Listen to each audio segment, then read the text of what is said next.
রাসূলুল্লাহ সাল্লাল্লাহু আলাইহি ওয়াসাল্লাম এমন একটি দিন নিয়ে এসেছেন, আল্লাহ রাসূল বলেন আসমান যেরকম স্বচ্ছ, পূর্ণিমা রাতে আসমানটা যত স্বচ্ছ, এখানে তোমরা অন্ধকার দেখতে পাও না, ঠিক তদ্রুপ আমি নবী মুহাম্মদ রাসূলুল্লাহ এমন একটা দিন নিয়ে আগমন করেছি যা দিন এবং রাত সমান।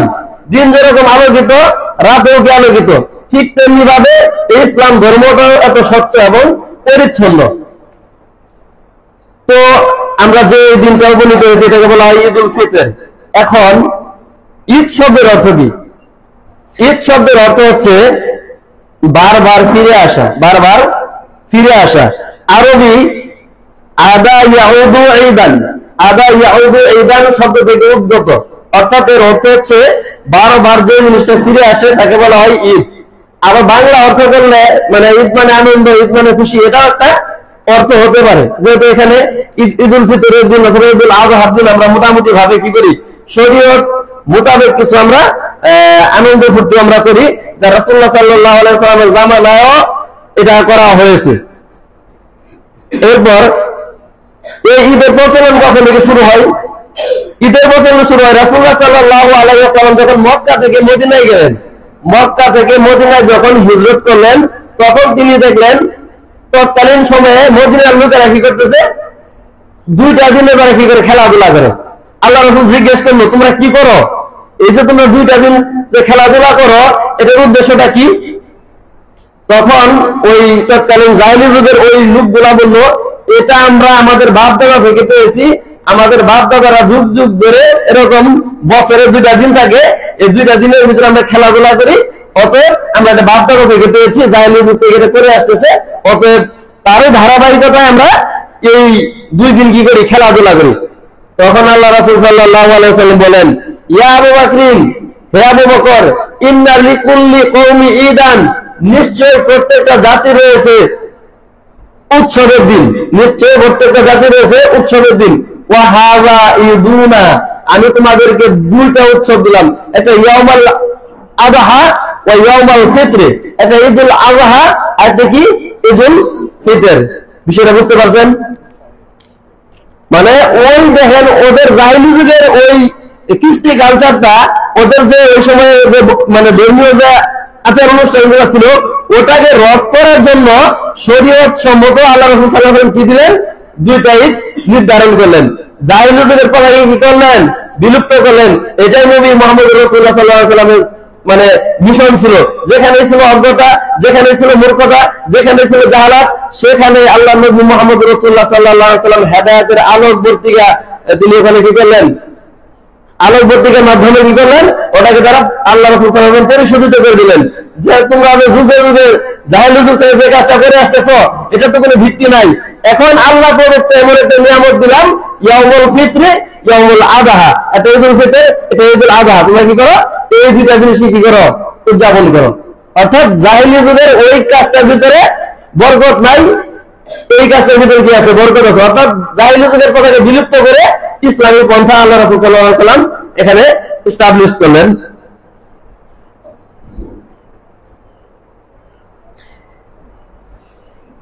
এই হাদিসটা রয়েছে আবু দাউদ শরীফের 1134 নম্বর হাদিস এবং নাসাই শরীফের 1556 নম্বর হাদিস। ঈদ কোন হিজরিতে শুরু হয়? প্রথম হিজরিতে ঈদ শুরু হয়। প্রথম হিজরিতে ঈদের যে প্রথাটা এটা প্রথম হিজরিতে কি হয়, চালু হয়। এবং নবী মুহাম্মদ রাসূলুল্লাহ সাল্লাল্লাহু আলাইহি ওয়াসাল্লামের আগমনের পূর্বে যে নবীরা ছিল ওনাদের উপর আবার এই ঈদ কি হয় নাই, হয় নাই। এটা শুধু আমাদের নবী সাল্লাল্লাহু আলাইহি ওয়াসাল্লাম যখন মক্কা থেকে মদিনায় যান প্রথম হিজরিতে এটা কি করা হয়, ওয়াজিব করে দেওয়া হয়। ঠিক আছে ইনশাআল্লাহ।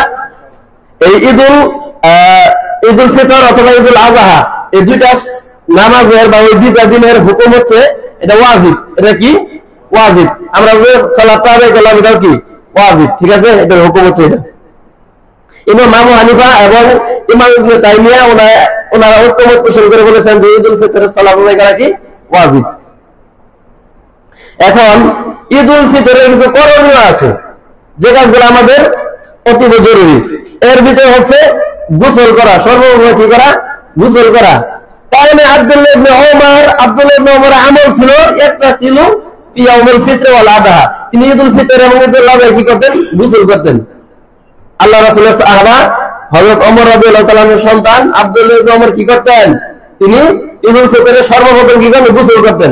অর্থাৎ গোসল করাটাও কি সুন্নাত। ঠিক আছে ইনশাআল্লাহ। এরপর ঈদুল ফিতরে ঈদগাহ যাওয়ার পূর্বে খাবার খাওয়া, এটা হচ্ছে সুন্নাত। আবার ঈদুল আযহায় খাবার না খাওয়াটা সুন্নাত। এখন কি খাবেন আপনি? আল্লাহ রাসূল সাল্লাল্লাহু আলাইহি ওয়াসাল্লাম সুনানে তিরমিজিতে এসেছে হাদিস, আল্লাহ রাসূল সাল্লাল্লাহু আলাইহি ওয়াসাল্লাম যখন ঈদগাহে যেতেন ঈদুল ফিতরে, তখন তিনি বেজুর সংখ্যায় ওয়াত্রু তামারাতুন, তিনি বেজুর সঙ্গে কি খেতেন, খেজুর খেতেন, মিষ্টি জাতীয় খাদ্য। ঠিক আছে ইনশাআল্লাহ, এটা খাওয়া কি সুন্নাত। ঈদগাহে পায়ে হেঁটে যাওয়া সুন্নাত। ঈদগাহে কি পায়ে হেঁটে যাওয়া সুন্নাত। ইযা কানা ইয়াউমি ঈদিন, আব্দুল্লাহ ইবনে ওমর বলেন, ইযা কানা ইয়াউমি ঈদিন খালাফাত তরিক। আল্লাহ রাসূল সাল্লাল্লাহু আলাইহি ওয়াসাল্লাম বলেন, আল্লাহ রাসূল সাল্লাল্লাহু আলাইহি ওয়াসাল্লাম বলেন, তোমরা ঈদগাহে কি করবা, এক রাস্তা দিয়ে যাবা, অপর রাস্তা দিয়ে আসবা, এটা কি সুন্নাত। আর পায়ে হেঁটে যাবা, পায়ে হেঁটে যাওয়া কি সুন্নাত। এখন যদি আপনি এমন এক দূরায় যদি আপনার ঈদের জামাত হয়, পায়ে হাঁটা সম্ভব না হয়, আপনি যানবাহনে চলতে পারেন, কোনো সমস্যা নাই।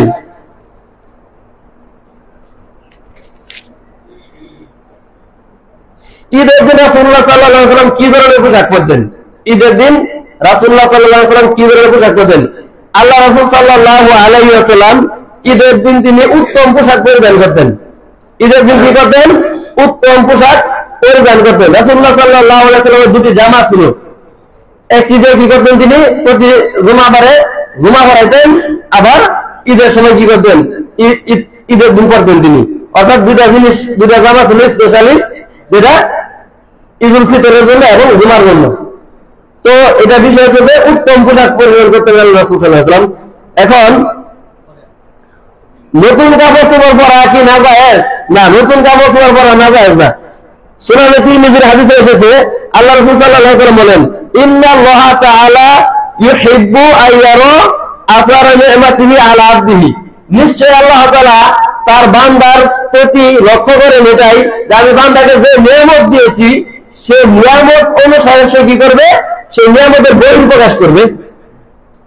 আল্লাহ তাআলা একটা বান্দাকে যে নিয়ামত দিয়েছেন, যে প্রাচুর্য দান করেছেন, সে প্রাচুর্যের কি করবে, বহিঃপ্রকাশ দেখাবেন। কিভাবে?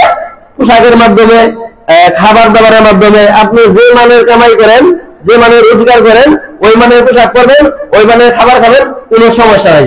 এখন আমাদের কিছু লোকেরা বলা যায় যে ঈদের দিন নতুন পোশাক পরা বিদআত। এটা একটা নিরেট মূর্খতা। যে আল্লাহর রসুল উত্তম পোশাক, তাহলে তার যদি সামর্থ্য থাকে সে উত্তম পোশাক নতুন পোশাক পরবে, সমস্যা তো নেই, এটা আরো ভালো। এখন আমরা কি করি যে এটা বিদআত, এটা বিদআত বলা চলে না। তবে যার সামর্থ্য সে পরবে, আর যার সামর্থ্য সে কি করবে, ওই পুরাতন কাপড়কে সুন্দর ভাবে সেই কি করবে, ধৌত করবে, ধৌত করার পরে আয়রন করবে, আয়রন করার পরে সেটা পরিধান করবে। অর্থাৎ কোনো সমস্যা নাই, সে নতুনও পড়তে পারে, পুরাতনও পড়তে পারে, দুটাই শরীয়তে বৈধতা রয়েছে। এটা নিয়ে বাড়াবাড়ি করা চলবে না।